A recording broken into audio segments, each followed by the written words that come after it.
worked for Saint-Gobain since 2008. I joined as a HR advisor in British Gypsum, and during my 5 years there I progressed to become a HR business partner and then talent and leadership development manager. From there I became HR director for Saint-Gobain Weber for 5 years before joining the Saint-Gobain professional services team as head of HR in 2019.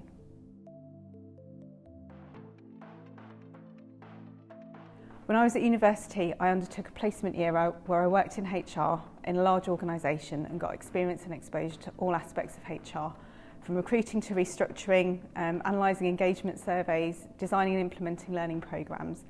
They were varied activities, but I enjoyed the interaction with people and seeing the impact in terms of people's development and progression.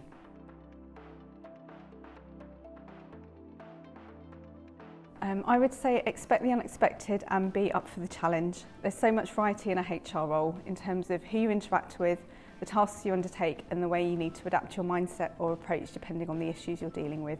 No 2 days are ever the same.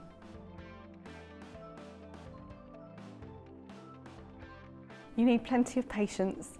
Empathy and understanding is really important. You need to be able to suspend judgment, be prepared to take time to listen and take a step back and to evaluate situations and circumstances. You also need to be able to adapt and respond to certain situations quickly and decisively when people are looking to you as the expert.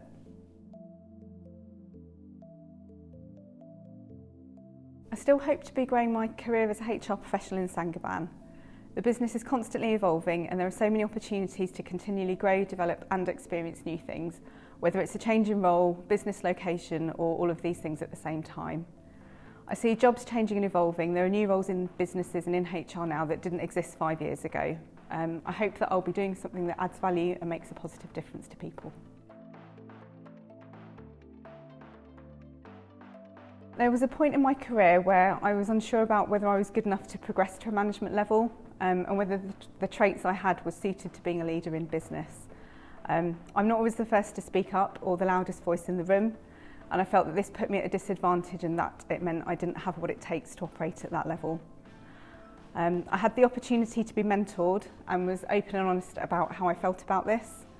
The guidance and advice that I was given started to help me build a bit more confidence in myself, to try some new approaches and to find a way to have an influence and impact without feeling like I was trying to be something I wasn't.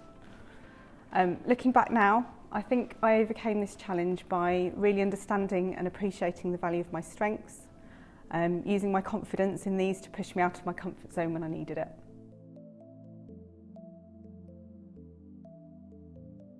There are so many inspiring, famous females out there, and it's a growing number, which is really brilliant to see.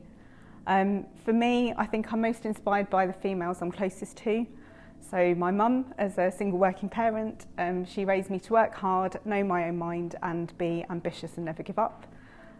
My friends who are raising families, building successful careers and constantly striving to achieve new ambitions. I see all of their struggles, all of their vulnerabilities, the adversities and challenges they overcome and their strength and determination.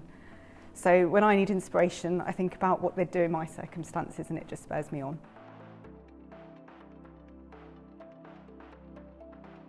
I think whatever you choose to do, self-belief is so important. Don't lose your passion for what you want to do. Be ambitious and channel that passion into working hard to achieve your goals. Be confident and believe in yourself and your abilities, especially at those times where self-doubt creeps in. If there's one thing I would change in my career, I wish I'd found my confidence and my self-belief sooner.